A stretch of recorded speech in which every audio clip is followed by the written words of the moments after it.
ನಮಸ್ಕಾರ ಸ್ನೇಹಿತರೆ, ಹೇಗಿದ್ರಿ ಎಲ್ಲರೂ ಚೆನ್ನಾಗಿದ್ದೀರಾ ಅನ್ಕೊಂಡು ಸ್ನೇಹಿತರೆ. ಎಲ್ರಿಗೂ ಮೀಡಿಯಾ ಅಪ್ಡೇಟ್ಗೆ ಸ್ವಾಗತ ಸುಸ್ವಾಗತ. ಸ್ನೇಹಿತರೆ, 2025 ಈ ಒಂದು ವರ್ಷದಲ್ಲಿ ಸೆಪ್ಟೆಂಬರ್ 22 ನಂತರ ಈ ತುಲಾ ರಾಶಿಯವರ ಜೀವನದಲ್ಲಿ ಏನೆಲ್ಲ ಬದಲಾವಣೆಗಳನ್ನು ಕಾಣಲಿದ್ದೀರಿ. ಈ ತಿಂಗಳು ಆಗುವಂತಹ ಗ್ರಹ ಸಂಚಾರದ ಬದಲಾವಣೆಯಿಂದಾಗಿ ನಿಮ್ಮ ವೃತ್ತಿ, ಆರೋಗ್ಯ, ವೈವಾಹಿಕ ಜೀವನ, ಆರ್ಥಿಕ ಸ್ಥಿತಿ ಹಾಗೆಯೇ ಕೌಟುಂಬಿಕ ಜೀವನದಲ್ಲಿ ಏನೆಲ್ಲ ಬದಲಾವಣೆಗಳನ್ನು ಕಾಣ್ತಾ ಹೋಗ್ತೀರಿ. ಈ ತಿಂಗಳಿನಲ್ಲಿ ಯಾವುದರಲ್ಲಿ ಶುಭವಾಗಲಿದೆ, ಯಾವುದರಲ್ಲಿ ಬಹಳ ಎಚ್ಚರಿಕೆಯನ್ನು ವಹಿಸಬೇಕು ಈ ಸೆಪ್ಟೆಂಬರ್ 22 ನಂತರ ಎಂಬುದರ ಸಂಪೂರ್ಣ ಮಾಹಿತಿಯನ್ನು ತಿಳಿಸ್ಕೊಟ್ಟು ಹೋಗ್ತೇನೆ ಸ್ನೇಹಿತರೆ. ಆದ್ದರಿಂದ ವಿಡಿಯೋನ ಸ್ಕಿಪ್ ಮಾಡದೆ ಇಲ್ಲಿಂದ ಕೊನೆ ತನಕ ನೋಡ್ತಾ ಹೋಗಿ. ಓಡಿಸಿ ವಿಡಿಯೋನ ನೋಡೋದ್ರಿಂದ ನಿಮಗೆ ಅಷ್ಟು ಇನ್ಫಾರ್ಮೇಷನ್ ಅರ್ಥ ಆಗೋದಿಲ್ಲ ಸ್ನೇಹಿತರೆ. ಸೊ ಫಸ್ಟಿಂದ ಎಂಟು ತನಕ ವಿಡಿಯೋನ ವಾಚ್ ಮಾಡಿ. ಹಾಗೆ ನಮ್ಮ ಈ ವಿಡಿಯೋ ಇಷ್ಟ ಆಗಿತ್ತು ಅಂದರೆ ವಿಡಿಯೋಗೆ ಒಂದು ಲೈಕ್ ಮಾಡಿ ಸ್ನೇಹಿತರೆ. ಚಾನಲ್ನ ಯಾರು ಸಬ್ಸ್ಕ್ರೈಬ್ ಮಾಡ್ಕೊಂಡಿಲ್ಲ ಅವರು ಈಗಲೇ ಸಬ್ಸ್ಕ್ರೈಬ್ ಮಾಡ್ಕೊಳ್ಳಿ. ಸಬ್ಸ್ಕ್ರೈಬ್ ಮಾಡ್ಕೊಂಡು ಪ್ರತಿನಿತ್ಯ ವಿಡಿಯೋನ ವಾಚ್ ಮಾಡ್ತಿರೋರಿಗೆ ಥ್ಯಾಂಕ್ ಯು ಸೋ ಮಚ್ ಅಂತ ಹೇಳ್ತಾ, ನಿಮ್ಮ ಹೆಚ್ಚಿನ ಸಮಸ್ಯೆಗಳಿಗಾಗಿ ನಮ್ಮ ಗುರೂಜಿಯವರನ್ನು ನೀವು ಕಾಂಟ್ಯಾಕ್ಟ್ ಮಾಡ್ಬೋದು ಸ್ನೇಹಿತರೆ. ಶ್ರೀ ಗುರು ರಾಘವೇಂದ್ರ ಸ್ವಾಮಿ ಜ್ಯೋತಿಷ್ಯ ಪೀಠ. ನಿಮ್ಮ ಸಮಸ್ಯೆಗಳಾದಂತಹ ಪ್ರೀತಿ, ಪ್ರೇಮ ವಿಚಾರ, ಗಂಡ ಹೆಂಡತಿ ಕಲಹ, ಇನ್ನೂ ಯಾವುದೇ ಘೋರ ನಿಗೂಢ ಗುಪ್ತ ಕಠಿಣ ಸಮಸ್ಯೆಗಳಿಗಾಗಿ ಕೇವಲ 2 ದಿನದಲ್ಲಿ ಶಾಶ್ವತ ಪರಿಹಾರವನ್ನು ನೀಡ್ತಾರೆ ಸ್ನೇಹಿತರೆ. ಸ್ಕ್ರೀನ್ ಮೇಲೆ ಕಾಣ್ತಿರುವಂತಹ ನಂಬರ್ಗೆ ಕರೆ ಮಾಡಿ ನಿಮ್ಮ ಸಮಸ್ಯೆಗಳಿಗೆ ಪರಿಹಾರವನ್ನು ಕಂಡುಕೊಳ್ಳಿ ಸ್ನೇಹಿತರೆ. ಇನ್ನು ತಡ ಮಾಡೋದು ಬೇಡ ಸ್ನೇಹಿತರೆ. ಈ ಸೆಪ್ಟೆಂಬರ್ ತಿಂಗಳಿನಲ್ಲಿ ಗ್ರಹ ಸಂಚಾರಗಳು ಹೇಗಿರಲಿದೆ ಅಂತ ನೋಡ್ತಾ ಹೋಗೋಣ ಸ್ನೇಹಿತರೆ. ಮೊದಲನೇದಾಗಿ ಮಂಗಳ ಗ್ರಹದ ವಿಚಾರಕ್ಕೆ ಬರೋದಾದರೆ, ಮಂಗಳನು ಸೆಪ್ಟೆಂಬರ್ 13ರಂತೆಯೇ ನಿಮ್ಮ 1ನೇ ಮನೆಯಾದಂತಹ ತುಲಾ ರಾಶಿಗೆ ಅಂದರೆ ನಿಮ್ಮ ರಾಶಿಗೆ ಆಲ್ರೆಡಿ ಪ್ರವೇಶವನ್ನು ಮಾಡಿದ್ದಾನೆ. ಇದರಿಂದ ಸಾಕಷ್ಟು ಬದಲಾವಣೆಗಳನ್ನು ನಿಮ್ಮ ಜೀವನದಲ್ಲಿ ಕಾಣ್ತಾ ಹೋಗ್ತೀರಿ. ಹಾಗೆಯೇ ಬುಧ ಮತ್ತು ಸೂರ್ಯಗ್ರಹದ ವಿಚಾರಕ್ಕೆ ಬರೋದಾದರೆ, ಬುಧನು ಸೆಪ್ಟೆಂಬರ್ 15ರಂದು ತನ್ನ ರಾಶಿಯನ್ನು ಬದಲಾವಣೆಯನ್ನು ಮಾಡಿದರೆ, ಸೂರ್ಯನು ಸೆಪ್ಟೆಂಬರ್ 17ರಂದು ತನ್ನ ರಾಶಿಯನ್ನು 12ನೇ ಮನೆಯಾದಂತಹ ಕನ್ಯಾ ರಾಶಿಗೆ ಇವರಿಬ್ಬರು ಬದಲಾವಣೆಯನ್ನು ಮಾಡಿ ಸಂಚಾರವನ್ನು ಮಾಡಲಿದ್ದಾರೆ ಸ್ನೇಹಿತರೆ. ಗುರು ನಿಮ್ಮ 9ನೇ ಮನೆಯಲ್ಲಿ ಸಂಚಾರವನ್ನು ಮಾಡಿದ್ರೆ, ಶನಿ 6ನೇ ಮನೆಯಲ್ಲಿ, ಹಾಗೆಯೇ ಶುಕ್ರನು ಸೆಪ್ಟೆಂಬರ್ 15ರಂದು ನಿಮ್ಮ 11ನೇ ಮನೆಯಾದಂತಹ ಸಿಂಹ ರಾಶಿಗೆ ಸಂಚಾರವನ್ನು ಮಾಡಲಿದ್ದಾನೆ ಸ್ನೇಹಿತರೆ. ರಾಹು 5ನೇ ಮನೆಯಲ್ಲಿ ಇದ್ದರೆ, ಕೇತು 11ನೇ ಮನೆಯಲ್ಲಿ ಈ ತಿಂಗಳು ಕೊನೆವರೆಗೂ ಸಂಚಾರವನ್ನು ಮಾಡಲಿದ್ದಾರೆ ಸ್ನೇಹಿತರೆ. ಒಟ್ಟಾರೆಯಾಗಿ ಈ ಸೆಪ್ಟೆಂಬರ್ ತಿಂಗಳು ಒಂದು ಮಿಶ್ರ ಫಲಿತಾಂಶಗಳನ್ನು ನೀಡ್ತಾ ಬರ್ತಾ ಹೋಗ್ತದೆ. ತಿಂಗಳ ಮೊದಲ ಭಾಗದಲ್ಲಿ ಬಹಳಷ್ಟು ಉತ್ತಮ ಸಂಬಂಧಗಳನ್ನು ಮತ್ತು ಲಾಭಗಳನ್ನು ಪಡೆದುಕೊಂಡಿರ್ತೀರಿ. ಆದರೆ 2ನೇ ಭಾಗದಲ್ಲೂ ಕೂಡ ವೃತ್ತಿಪರ ಸವಾಲುಗಳು ಮತ್ತು ವೈಯಕ್ತಿಕ ಸ್ವಭಾವವನ್ನು ಎಚ್ಚರಿಕೆಯಿಂದ ನೋಡಿಕೊಳ್ಳುವಂತಹ ಸಲಹೆಗಳು ಕೂಡ ಉಂಟಾಗಿರ್ತದೆ. ಆರ್ಥಿಕವಾಗಿ ಈ ತಿಂಗಳು ಬಲವಾಗಿರ್ತದೆ. ಹಾಗೆಯೇ ಕುಟುಂಬ ಜೀವನವೂ ಕೂಡ ಬಹಳ ಸಹಾಯಕವಾಗಿರ್ತದೆ. ನಿಮ್ಮ ಶಕ್ತಿಯ ಮಟ್ಟಗಳು ಕೂಡ ಹೆಚ್ಚಾಗಿರ್ತದೆ ಸ್ನೇಹಿತರೆ. ಆದರೆ ಅವುಗಳನ್ನು ರಚನಾತ್ಮಕವಾಗಿ ಈ ರಾಶಿಯವರು ಬಳಸ್ಕೊಳ್ಬೇಕಾಗಿರ್ತದೆ. ಒಟ್ಟಾರೆಯಾಗಿ ಈ ಸೆಪ್ಟೆಂಬರ್ 22 ನಂತರ ಏನೆಲ್ಲ ಬದಲಾವಣೆಗಳನ್ನು ಈ ತುಲಾರಾಶಿಯವರು ಕಾಣ್ತಾ ಹೋಗ್ತೀರಿ ಅಂತ ಒಂದೊಂದಾಗಿ ತಿಳಿಸ್ಕೊಡ್ತಾ ಹೋಗ್ತೇನೆ. ಗಮನ ಬಿಟ್ಟು ನೋಡ್ತಾ ಹೋಗಿ ಸ್ನೇಹಿತರೆ. ಮೊದಲನೇದಾಗಿ ಕೌಟುಂಬಿಕ ಜೀವನದ ವಿಚಾರಕ್ಕೆ ಬರೋದಾದರೆ, ಕೌಟುಂಬಿಕವಾಗಿ ಈ ಸೆಪ್ಟೆಂಬರ್ 22 ನಂತರ ಬಹಳ ಉತ್ತಮವಾಗಿರ್ತದೆ.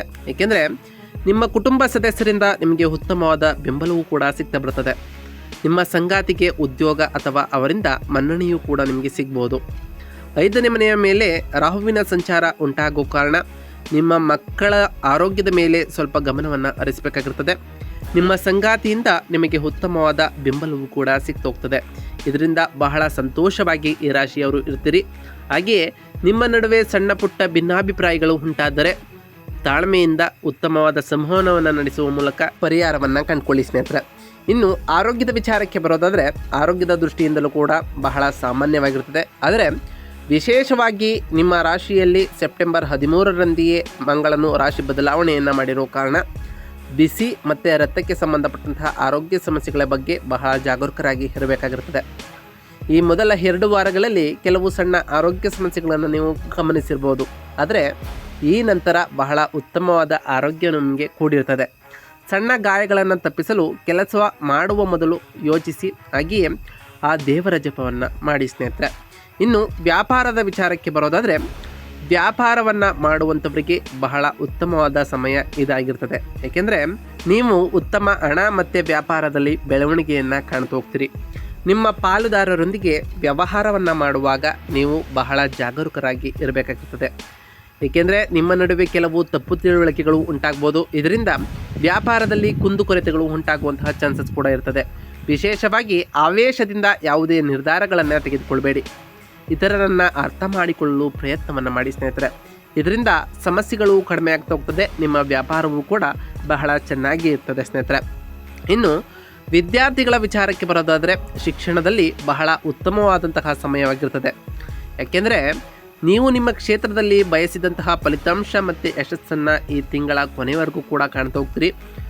ನೀವು ಒಂದು ವಿಹಾರಕ್ಕೆ ಹೋಗುವಂತಹ ಚಾನ್ಸಸ್ ಕೂಡ ಇದೇ ತಿಂಗಳಿನಲ್ಲಿ ಬರಲಿದ್ದು ಹತ್ತಿರದ ಸ್ಥಳಗಳನ್ನು ಕೂಡ ಭೇಟಿ ಮಾಡ್ತಾ ಹೋಗ್ತೀರಿ. 5ನೇ ಮನೆಯಲ್ಲಿ ರಾಹು ಗಮನವನ್ನು ಬೇರೆಡೆಗೆ ಸೆಳೆಯಬಹುದು. ಅದರಿಂದ ಏಕಾಗ್ರತೆಯನ್ನು ನೀವು ಕಾಪಾಡಿಕೊಳ್ಬೇಕಾಗಿರ್ತದೆ. ಈ ತಿಂಗಳ ದ್ವಿತೀಯಾರ್ಧದಲ್ಲಿ ಸೂರ್ಯನ ಗೋಚರವು ಅನುಕೂಲಕರವಾಗಿಲ್ಲದ ಕಾರಣದಿಂದಾಗಿ ಪರೀಕ್ಷೆಯ ಸಮಯದಲ್ಲಿ ಸ್ವಲ್ಪ ಒತ್ತಡವೂ ಕೂಡ ಉಂಟಾಗಿರುತ್ತದೆ. ಆದರೆ ಈ ಸೆಪ್ಟೆಂಬರ್ 22 ನಂತರ ಬಹಳ ಉತ್ತಮವಾದ ಫಲಿತಾಂಶಗಳು ಲಭಿಸ್ತಾ ಹೋಗ್ತದೆ. ಹಾಗೆ ಹೊಸ ಹೊಸ ಕೌಶಲ್ಯಗಳನ್ನು ಕಲಿಬೇಕು ಅಂದ್ಕೊಂಡಿರೋ ವಿದ್ಯಾರ್ಥಿಗಳಿಗೂ ಕೂಡ ಈ ಸೆಪ್ಟೆಂಬರ್ ಕೊನೆಯ ವಾರವು ಬಹಳ ಉತ್ತಮವಾಗಿರುತ್ತದೆ ಸ್ನೇಹಿತರೆ. ಇನ್ನು ಆರ್ಥಿಕ ಸ್ಥಿತಿಯ ವಿಚಾರಕ್ಕೆ ಬರೋದಾದರೆ ಆರ್ಥಿಕವಾಗಿ ಬಹಳ ಉತ್ತಮವಾದ ಫಲಿತಾಂಶಗಳನ್ನು ನೀವು ಈ ಸೆಪ್ಟೆಂಬರ್ ತಿಂಗಳಿನಲ್ಲಿ ಕಂಡಿರ್ತೀರಿ.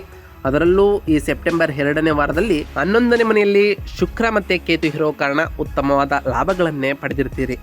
ನೀವು ಹೂಡಿಕೆಗಳ ಮೂಲಕ ಹಣವನ್ನು ಕೂಡ ಪಡೆಯಬಹುದಾಗಿದೆ. ಅನಿರೀಕ್ಷಿತವಾದ ಮೂಲಗಳಿಂದ ಹಣವನ್ನು ಪಡೆಯುವಂತಹ ಸಾಧ್ಯತೆಗಳು ಕೂಡ ಇದೇ 3ನೇ ವಾರದಿಂದ ನಡೆಯಲಿದೆ. ನೀವು ಆಸ್ತಿ ಖರೀದಿ ಅಥವಾ ಸ್ನೇಹಿತರಿಗಾಗಿ ಹೆಚ್ಚು ಹಣವನ್ನು ಖರ್ಚು ಮಾಡುವಂತಹ ಚಾನ್ಸಸ್ ಇರಲಿದ್ದು, ಹಾಗೆಯೇ ಈ ಟೈಮ್ನಲ್ಲಿ ಉಳಿತಾಯದ ಕಡೆ ಹೆಚ್ಚಿನ ಗಮನವನ್ನು ಕೊಡ್ತಾ ಹೋಗಿ. ನಿಮ್ಮ ಉಳಿತಾಯವು ನಿಮ್ಮ ಭವಿಷ್ಯಕ್ಕೆ ಅನುಕೂಲಕರವಾಗಿರ್ತದೆ ಸ್ನೇಹಿತರೆ. ಇನ್ನು ವೃತ್ತಿ ಮತ್ತು ಉದ್ಯೋಗದ ವಿಚಾರಕ್ಕೆ ಬರೋದಾದರೆ ವೃತ್ತಿ ಮಾಡುವಂಥವರಿಗೆ ಮೊದಲ 2 ವಾರಗಳಲ್ಲಿ ನಿಮ್ಮ ಮೇಲಾಧಿಕಾರಿಗಳೊಂದಿಗೆ ಉತ್ತಮವಾದ ಸಂಬಂಧಗಳು ಇರ್ತದೆ. ಆದರೆ ಈ 3ನೇ ವಾರದಿಂದ 12ನೇ ಮನೆಯಲ್ಲಿ ಸೂರ್ಯ ಮತ್ತು ಬುಧ ಇರೋ ಕಾರಣ ನೀವು ಕೆಲಸದಲ್ಲಿ ಕೆಲವು ರಹಸ್ಯ ಸವಾಲುಗಳನ್ನು ಕೂಡ ಎದುರಿಸ್ತಾ ಹೋಗ್ತೀರಿ. ಅಥವಾ ಏಕಾಂತವಾಗಿ ಕೆಲಸ ಮಾಡುವಂತಹ ಬಯಕೆಯನ್ನು ಕೂಡ ಎದುರಿಸ್ಬೋದು. ನೀವು ಬೇರೆ ಸ್ಥಳದಲ್ಲಿ ಕೆಲಸ ಮಾಡಬೇಕಂತಹ ಚಾನ್ಸಸ್ ಕೂಡ ಇರಲಿದ್ದು ಇದು ನಿಮಗೆ ಸ್ವಲ್ಪ ಒತ್ತಡವನ್ನು ಉಂಟು ಮಾಡ್ಬೋದು ಸ್ನೇಹಿತರೆ. ನಿಮ್ಮ 1ನೇ ಮನೆಯಲ್ಲಿ ಮಂಗಳನ ಸಂಚಾರವು ನಿಮಗೆ ಶಕ್ತಿಯುತವಾಗಿ ಅನಿಸುವಂತೆ ಮಾಡ್ತಾ ಹೋಗ್ತದೆ. ಆದರೆ ಇದೇ ಸಮಯದಲ್ಲಿ ನಿಮ್ಮ ಅಸಹನೆ ಮತ್ತು ಆಕ್ರಮಣಕಾರಿಯಾಗಿಯೂ ಕೂಡ ಮಾಡ್ಬೋದಾಗಿದೆ. ಅದರಿಂದ ಬಹಳ ಎಚ್ಚರಿಕೆಯಿಂದ ಕೆಲಸವನ್ನು ಮಾಡ್ತಾ ಹೋಗಿ. ಹಾಗೆ ನಿಮ್ಮ ಮೇಲಾಧಿಕಾರಿಗಳೊಂದಿಗೆ ಮಾತನಾಡುವಾಗ ಮಾತಿನಲ್ಲಿ ಹಿಡಿತವನ್ನು ಸಾಧಿಸಿ ಸ್ನೇಹಿತರೆ. ಒಟ್ಟಾರೆಯಾಗಿ ಈ ಸೆಪ್ಟೆಂಬರ್ 22ರ ನಂತರ ಈ ತುಲಾ ರಾಶಿಯವರು ಸಾಕಷ್ಟು ಬದಲಾವಣೆಗಳನ್ನು ಕಾಣ್ತಾ ಹೋಗ್ತೀರಿ. ಹಾಗೆ ನೀವು ಹೊಂದಿಕೊಂಡಿರುವಂತಹ ಕಾರ್ಯಗಳು ಕೂಡ ನಡೀತಾ ಹೋಗ್ತದೆ. ಈ ತಿಂಗಳ ಸಂಚಾರಗಳನ್ನು ಸಮರ್ಥವಾಗಿ ನಿಭಾಯಿಸಲು ಮತ್ತು ಸಕಾರಾತ್ಮಕವಾದ ಫಲಿತಾಂಶಗಳನ್ನು ಇನ್ನಷ್ಟು ಹೆಚ್ಚಿಸಲು ನೀವು ಮಾಡಬೇಕಾಗಿರುವಂತಹ ಪರಿಹಾರಗಳು ಇಷ್ಟೇ ಸ್ನೇಹಿತರೆ. ಮೊದಲನೇದಾಗಿ 1ನೇ ಮನೆಯಲ್ಲಿ ಮಂಗಳನು ಇರೋ ಕಾರಣ ಮಂಗಳನ ಶಕ್ತಿಯನ್ನು ಸಕಾರಾತ್ಮಕವಾಗಿ ಬಳಸಿಕೊಳ್ಳಲು ಮತ್ತು ಆಕ್ರಮಣಶೀಲತೆಯನ್ನು ನಿಯಂತ್ರಿಸಲು ಪ್ರತಿ ಮಂಗಳವಾರದಂದು ತೊಗರಿ ಬೇಳೆಯನ್ನು ದಾನ ಮಾಡಿ ಸ್ನೇಹಿತರೆ. ಹಾಗೆಯೇ ಪ್ರತಿ ಮಂಗಳವಾರ ಓಂ ಅಂಗರಾಯಕಾಯ ನಮಃ ಎಂಬ ಮಂತ್ರವನ್ನು ಜಪಿಸಿ ಸ್ನೇಹಿತರೆ. ಇದರಿಂದ ಆ ಮಂಗಳನ ಅನುಗ್ರಹಕ್ಕೂ ಕೂಡ ನೀವು ಪಾತ್ರರಾಗಬಹುದಾಗಿದೆ. ಹಾಗೆ ಅದೇ ದಿನ ಹನುಮಾನ್ ಚಾಲಿಸವನ್ನು ಪಠಿಸಿ ಸ್ನೇಹಿತರೆ. ಇದರಿಂದ ಸಾಕಷ್ಟು ಸಕಾರಾತ್ಮಕವಾದ ಫಲಿತಾಂಶಗಳನ್ನು ನೀವು ಕಾಣ್ತಾ ಹೋಗ್ತೀರಿ.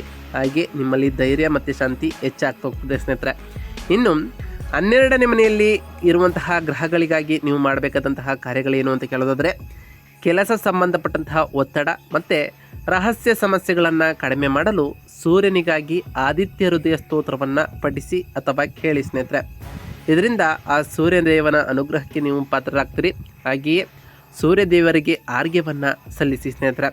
ಇನ್ನು 5ನೇ ಮನೆಯಲ್ಲಿ ರಾಹು ಇರೋ ಕಾರಣ ವಿದ್ಯಾರ್ಥಿಗಳಿಗೆ ಏಕಾಗ್ರತೆಯನ್ನು ಕಾಪಾಡಿಕೊಳ್ಳಲು ಮತ್ತು ಮಕ್ಕಳ ಶ್ರೇಯಸ್ಸನ್ನು ಇನ್ನಷ್ಟು ಖಚಿತಪಡಿಸಲು ಸರಸ್ವತಿ ದೇವಿಯನ್ನು ಪೂಜಿಸಿ ಸ್ನೇಹಿತರೆ. ಇದರಿಂದ ತಾಯಿ ಸರಸ್ವತಿ ದೇವಿಯ ಆಶೀರ್ವಾದಕ್ಕೂ ಕೂಡ ಪಾತ್ರರಾಗ್ತೀರಿ. ಹಾಗೆ ನಿಮ್ಮ ಮಕ್ಕಳ ವಿದ್ಯಾಭ್ಯಾಸದಲ್ಲಿ ಉತ್ತಮವಾದ ಫಲಿತಾಂಶಗಳನ್ನು ಈ ರಾಶಿಯವರು ಕಾಣಬಹುದಾಗಿದೆ ಸ್ನೇಹಿತರೆ. ಪ್ರತಿ ಶನಿವಾರದಂದು ಆ ಶನಿದೇವರ ಜಪವನ್ನು ಮಾಡಿ ಸ್ನೇಹಿತರೆ. ಸಾಧ್ಯವಾದರೆ ಶನಿದೇವರ ದೇವಾಲಯಕ್ಕೆ ತೆರಳಿ ಶನಿದೇವರಿಗೆ ಪ್ರಿಯವಾಗಿರುವಂತಹ ಕಪ್ಪು ಎಳ್ಳಿನ ಬತ್ತಿಯನ್ನು ಹಚ್ಚೋದ್ರಿಂದ ಆ ಶನಿದೇವರ ಸಕಾರಾತ್ಮಕ ಪ್ರಭಾವಕ್ಕೆ ನೀವು ಒಳಗಾಗಬಹುದಾಗಿದೆ. ಹಾಗೆಯೇ ನೀವು ಅಂದುಕೊಂಡಿರುವಂತಹ ಕಾರ್ಯಗಳು ಯಾವುದೇ ವಿಘ್ನವಿಲ್ಲದೆ ನಡೀತಾ ಹೋಗ್ತದೆ ಸ್ನೇಹಿತರೆ. ಪ್ರತಿ ಗುರುವಾರದಂದು ಆ ಗುರುದೇವರ ಜಪವನ್ನು ಮಾಡಿ ಸ್ನೇಹಿತರೆ. ಆ ದಿನ ಗುರುಗಳು ಮತ್ತು ಹಿರಿಯರ ಆಶೀರ್ವಾದವನ್ನು ಪಡೆದುಕೊಳ್ಳಿ. ನಿಮ್ಮ ಕೈಲಾದಷ್ಟು ಬಡವರಿಗೆ ಸಹಾಯವನ್ನು ಮಾಡಿ ಸ್ನೇಹಿತರೆ. ನಾವು ತಿಳಿಸ್ಕೊಟ್ಟಿರುವಂತಹ ಈ ಎಲ್ಲ ಸರಳ ಪರಿಹಾರಗಳನ್ನು ಈ ರಾಶಿಯವರು ಮಾಡಿದ್ದೇ ಆದರೆ ನಿಮ್ಮ ಜೀವನದಲ್ಲಿ ಸಾಕಷ್ಟು ಬದಲಾವಣೆಗಳನ್ನು ಕಾಣ್ತಾ ಹೋಗ್ತೀರಿ. ಇದರಿಂದ ನೀವು ಅಂದುಕೊಂಡಿರುವಂತಹ ಕಾರ್ಯಗಳು ಕೂಡ ನೆರವೇರಲಿದೆ ಸ್ನೇಹಿತರೆ. ಇದಾಗಿತ್ತು ಇವತ್ತಿನ ಒಂದು ವಿಡಿಯೋ ಸ್ನೇಹಿತರೆ. ವಿಡಿಯೋ ಇಷ್ಟ ಆಗಿತ್ತು ಅಂದರೆ ವಿಡಿಯೋಗೆ ಒಂದು ಲೈಕ್ ಮಾಡಿ. ಯಾರಿನ್ನೂ ನಮ್ಮ ಚಾನಲ್ನ ಸಬ್ಸ್ಕ್ರೈಬ್ ಮಾಡ್ಕೊಂಡಿಲ್ಲ ಅವರು ಈಗಲೇ ಸಬ್ಸ್ಕ್ರೈಬ್ ಮಾಡ್ಕೊಳ್ಳಿ ಸ್ನೇಹಿತರೆ. ಸಬ್ಸ್ಕ್ರೈಬ್ ಮಾಡಿಕೊಂಡು ಪ್ರತಿನಿತ್ಯ ವಿಡಿಯೋನ ವಾಚ್ ಮಾಡ್ತಿರೋರಿಗೆ ಥ್ಯಾಂಕ್ ಯು ಸೊ ಮಚ್ ಅಂತ ಹೇಳ್ತಾ ಹಾಗೆ ಕಮೆಂಟ್ನಲ್ಲಿ ಓಂ ಶನೈಶ್ವರಾಯ ನಮಃ, ಓಂ ಅಂಗರಾಯಕಾಯ ನಮಃ, ಓಂ ಗುರುವೇ ನಮಃ, ಓಂ ಲಕ್ಷ್ಮೀನಾರಾಯಣಾಯ ನಮಃ ಎಂದು ಕಮೆಂಟ್ ಮಾಡಿ ಸ್ನೇಹಿತರೆ. ಆ ಶನಿದೇವರು, ಮಂಗಳದೇವ, ಗುರುದೇವ ಹಾಗೆ ಲಕ್ಷ್ಮೀನಾರಾಯಣ ನಿಮಗೆ ಆಯುಷ್ಯ ಆರೋಗ್ಯ ಸಮೃದ್ಧಿಗಳನ್ನು ಕೊಟ್ಟು ಕಾಪಾಡಲಿ. ನೀವು ಅಂದುಕೊಂಡಿರುವಂತಹ ಕಾರ್ಯಗಳು ಯಾವುದೇ ಅಡೆತಡೆ ಇಲ್ಲದೆ ನೆರವೇರಲಿ ಅಂತ ಆ ದೇವರಲ್ಲಿ ಕೇಳ್ಕೊಳ್ತಾ ಇವತ್ತಿನ ಒಂದು ವಿಡಿಯೋನ ಮುಗಿಸ್ತಿದ್ದೀನಿ ಸ್ನೇಹಿತರೆ. ಸಿಗ್ತೀನಿ ಮತ್ತೊಂದು ವಿಡಿಯೋದೊಂದಿಗೆ. Thank you for watching.